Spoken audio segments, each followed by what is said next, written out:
Hit me with that intro music real quick. Good morning and welcome to Morning Sets. My name is Chris Cooch. This is Kellen Asebroek. Hi. Out of the fantastic band Fruition. We're going to be talking life on the road. We're going to be eating some food. We're going to be practicing this song that we got coming up. We're going to do some Paul McCartney. It's going to be great. Why did you come up with this song? I actually heard this song for the first time. It was I was super into this slow wave, slow disco house movement that happened about 5 or 10 years back. I was like obsessed with it and heard this edit of this song, Let 'Em In, which is a Wings song. And I had never heard it. I was like, this is a cool song by whoever this DJ is. And like, and I remember like Jay coming over and he's like, oh, I love this Paul McCartney song. I was like, yeah. I knew that was a Paul McCartney song, of course. My favorite Paul McCartney song. Yeah, of course. I felt like a huge idiot, but and then I listened to the actual track and I just fell in love with that track, and I've always been wanting to cover it. And so when you hit me up about doing this, I was like, well, this is my time. So glad we're doing it. It's our time. Mm-hmm. That reminds me of when Paul McCartney did that Kanye track a couple years back. Yep. And there's all those people like... Kids just like, whoever this Paul McCartney guy is, but he's lucky that Kanye knows who he is. He's a star now. My only food thing is like mangoes make my mouth itchy. Is that a thing? Oh, sure. I mean, I guess it is. Like it is. I think you might be allergic to mangoes. I heard that the oil that is in mangoes is urushiol oil, which is the same as like poison oak, and I am deathly allergic to poison oak. Oh, are there people that aren't allergic to poison oak? Not me. I last time I had it, my legs swelled up so big, and I was like, well, at a festival, and so like in the morning, I took my had long socks on. In the morning, I took it off, and there was like pulsating and moving. But it was only in my head that I was doing. That's probably LSD. Yeah, that was. So I went to the went to the med tent at Spring Summit, and I was like, I just need somebody to tell me I'm gonna be okay. Just anybody, just tell me I'm gonna be okay. Someone from like parking crew comes and like, you're gonna be okay. Can I ask you a few questions Please. now? Yeah.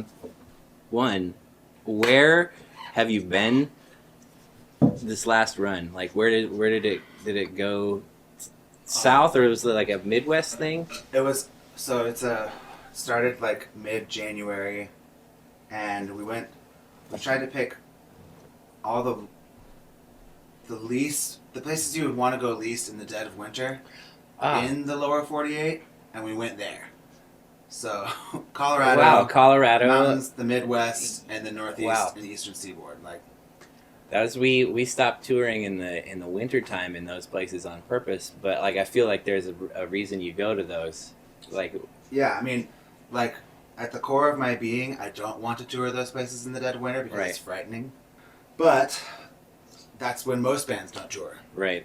If you go out in September and October, everyone's on tour. So that's true. Every night of the week, people are like, oh, fuck, should I go to this? Should I go to this? Should I go to this?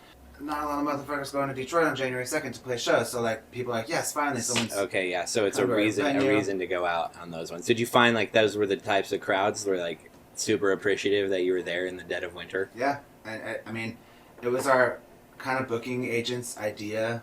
The numbers don't lie, people came out. It's true. Mm-hmm. Tell me about your Colorado show, like that sold out one with the honey drops. That show was so cool. It was the capacity of that venue is 4,100. Holy moly, dude! Yeah, so you guys crushing Denver. Denver. Looking out at what feels like a stadium. Yeah. Do you feel like, as far as Denver goes, like the next step will be a summer? Like you've done Red Rocks so many times. Like, do you feel like that you're gonna get a headliner Red Rocks coming up? The next step would be to try and do that room, because that was a co-headline. Right. So do that one your own with like a smaller opener. Do that where we're the biggest font, right, and try and fill it up. Whether we're like, and that the cool thing about the Mission Ballroom is it's a retractable stage. Oh, so you can fill... The room can be as small as like 1,000 and still look like a full setup. What a great idea! The stage moves back to make more floor space. Oh man. Up to 4,000 people. So then what if you? It's kind of like a proving. Every size venue is a proving ground for the next step up. You have to like show on paper that you're like able to put this many people in the room, and then that venue or promoter in the next place, as you know all this, will be like, okay, well, we'll take a chance on you. Do you feel like? I mean, you obviously have management that does a lot of that, like looks at the numbers and stuff. But like, do you take that on as well? Like, do you stress about that kind of stuff? Yes and no. I try not to think about it too much, as long as it's like you can get into a room and you can feel whether it seems like that crowd has grown since the last time you were there. Yes, that's true. And you can definitely feel if the crowd has shrank. And that can be a little disheartening. Absolutely. If I get into a room and it feels good, then that feels like a success. Yeah, that's how I've started looking at it as well. And from a business standpoint, like if you're trying to grow it, like it feeling good obviously isn't the bottom line for like actual growth, numbers on paper, bodies in the room, money in your pocket, this and that. But I am responsible for the music. Yeah, it's true. At least I wish that's all I was responsible for. Yeah. You know, I've been thinking about that a lot lately, like the work that goes into the writing and the practicing, but also the promoting and like all the flyers and all the like sending it out. It's just so much things that you didn't expect to get into when you started playing music. Right. I've said this to people before, but we chose possibly, depending on how you look at it, and I try to be optimistic, but we chose maybe the worst time to get into the music industry. Yeah. Because not only are musicians getting paid less, but they have to do more. So you've been back for, a week before you head out for another 2 weeks on another run? This one? I'm flying out to Colorado once again. This one, is the van already there? No, so we'll fly out. It'll be a back line. Oh, okay. I'll fly out with my guitar and like a couple pedals. Everyone will fly out with their most basic gear. And so when we ended the last tour, everyone took their basics with them, and the van stayed in Pittsburgh where T-Tom is. Okay. And so we fly out, do this run. T-Tom flies back to Pittsburgh and drives the van to meet us at our first actual tour stop. We all fly to said tour stop and meet up and then go on tour. Man. And then at the end of that, I drive the van from Kansas City, Missouri, to Portland. Do you like those solo drives? I do and I don't. I do like that like solitude and chance to like either belt out songs or listen to like 20 hours of the same podcast without pissing anyone off. Mm-hmm. My body doesn't like it very much. I have to get out and stretch every couple hours and whatnot. I did that podcast thing while I was trimming weed like last fall, where I was just like, it was like Andy Frasco podcast for, I don't know, 12 hours. Like, okay, I'm super in. That's like, he's a great interviewer. Yeah, he really gets in there. Like, I don't know if I could listen to 20 hours of Andy Frasco's show just because it's so much like music show. I mean, it's so intense. But I could rock that podcast. The podcast it was great. That's how I got it. Well, it was the first one was with Mimi. That was the first one I listened to, and I was like, oh shit. Yeah. It's not like your everyday Joe Schmo. So, like, how did you get into music? And what's your favorite color? And exactly. I think it's great that musicians are branching out and doing all like the different podcast stuff and different ways to just stay connected with the community outside of music. Yeah, have you heard Pandolfi's? I've not, but he's also really good at it. That's awesome. Well spoken, great interview questions, great guests. Just like it's kind of for musicians, so he gets into like really nerdy shit and really technical stuff that like other stuff might not be willing to touch usually, and he just lets it fly, like assuming that his audience will either understand what he's talking about because they're musicians, or be like, sounds cool to me, technical jargon. I just want to hear Chris Pandolfi's voice. I think people outside of music want to hear like the behind the scenes stuff more. And not like a dumbed down version, just like this is what's up. To hear people being real and like, I think that's why podcasts are so great, because you can like just share like how you're normally feeling. It's not like an interview with like a music magazine or something. It's Yeah. just like you're talking to another musician about like how things go. Mm-hmm. It's kind of like what I was trying to do with this. Yeah, you have a longer format allows you to just kind of, it's more of a conversation than like question answer blah, blah, blah. Yeah. And more of a chance for you to get like some juicy answers, some like vulnerability and some like uncomfortable truths maybe sometimes even. Which is what I love about those things. Yeah. I don't know if like every like people that aren't in the music business like to hear that. I assume that that's what people want to hear. Mm-hmm. Is like those are like the process and like struggle. That's like the stuff that inspires me. Yeah, and it breaks down that fourth wall, I guess you call it. Like even that wall that can tend to exist between the crowd and the stage. You know, like this is entertainment as opposed to these are people right that we're connecting with. And when you have like when you can break it down on stuff like a podcast or a long format interview like this, like it just people become people and not what you think of them when you hear them on a record or whatever. Like, oh, you're just a regular ass fucking dude with the same problems that I have. Yeah, I think if you like try and talk to those people after a show or something, it's always a little bit awkward because it's loud and you're just like trying to convey how much the music means to you or whatever, and it's like you can't really. I mean, you can like appreciate it. But it's hard to like really get in there, which is what I appreciate most about any type of interviews or meetings or anything. Do you find it's hard for you on the road to like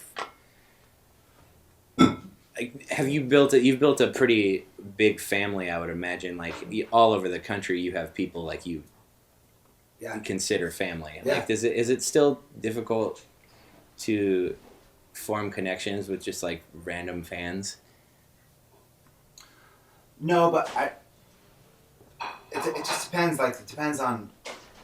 It's an interesting question. It depends on the time and place and the people and like where the time and place in me. Yeah. Because I'm a people person.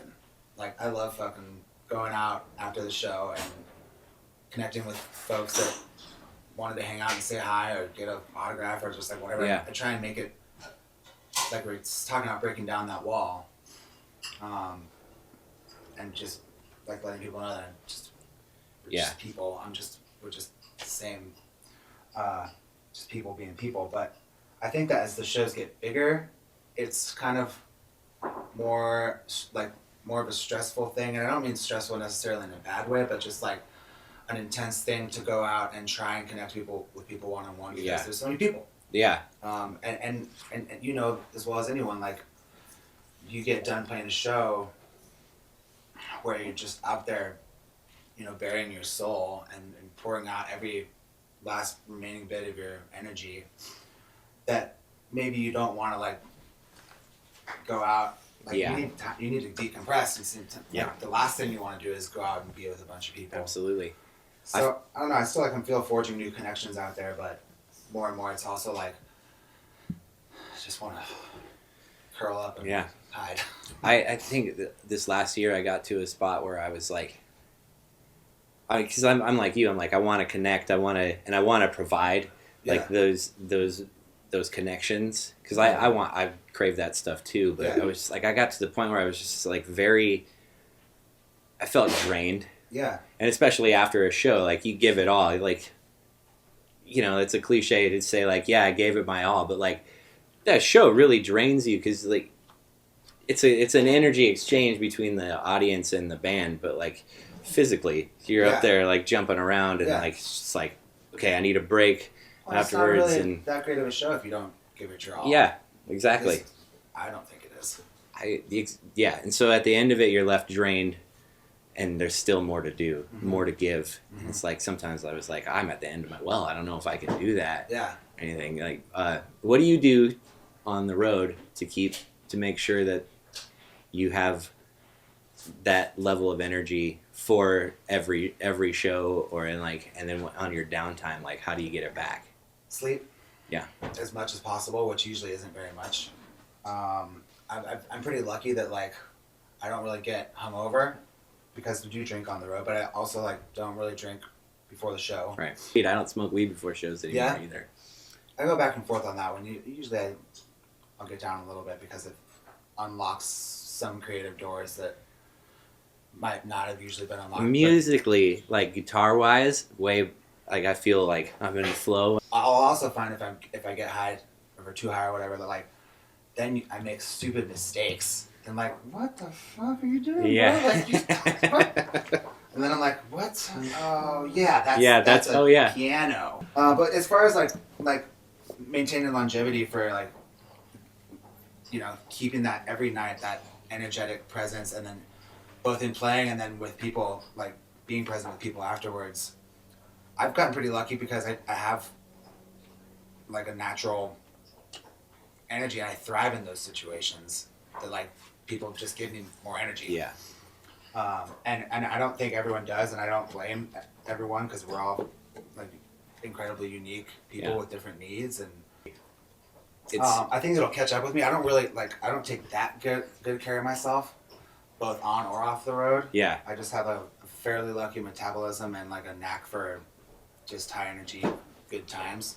I have a hard time sleeping on the road. Really? Like especially after shows, I need a few hours at least to decompress. But sometimes by that time it's like 3 a.m.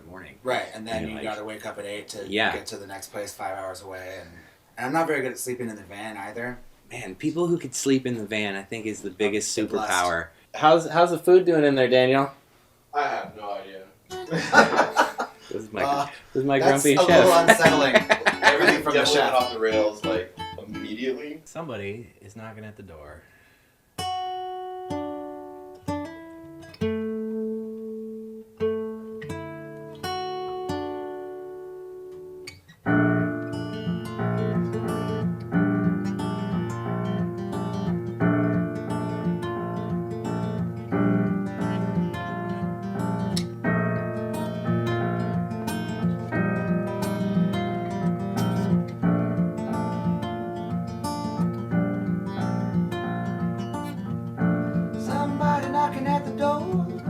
Somebody's ringing your bell. Somebody knocking at the door.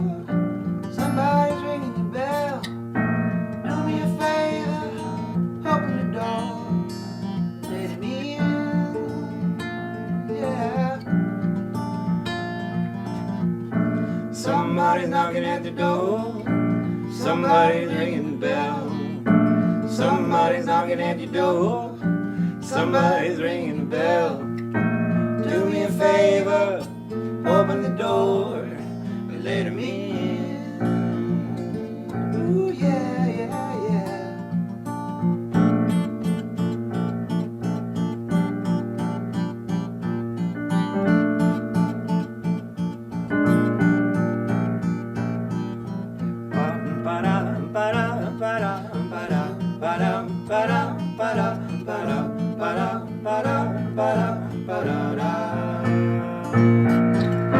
Sister Susie and Brother John, Martin Luther, Phil and Don, Brother Michael, Auntie Jean, do me a favor, let them in.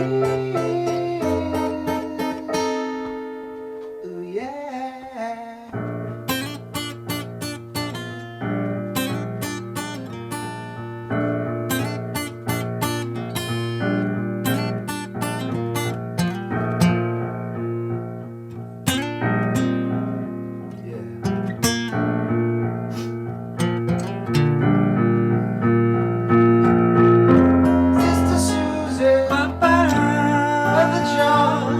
Martin Luther, Phil and Don, Brother Michael, Auntie Jean, do me a favor, let them in.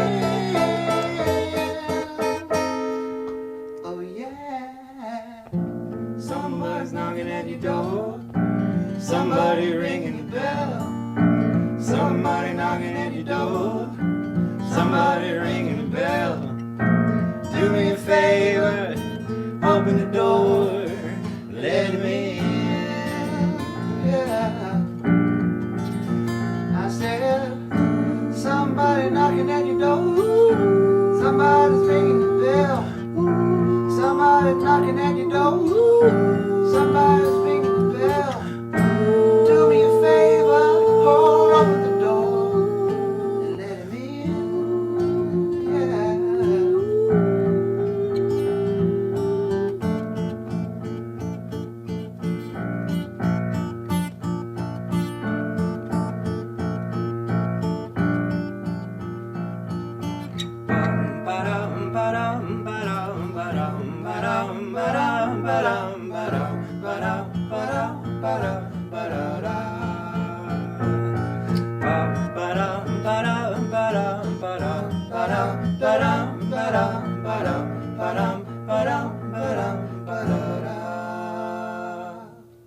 gonna get that? Cool. I'll just hang out here. Oh man. And eventually have it so that all three of us are doing that back and forth, starting a line before someone finishes and harmonizing this and going back and forth. Because people like that shit. It's engaging for the listener. Right. It's fun to play. Yeah. To bounce stuff off of each other like that. I gotta say, I'm getting a lot of incidental avocado skin. I'm making a little pile over I feel like you've been toughing it out. I'm still navigating all like what we can get away with here.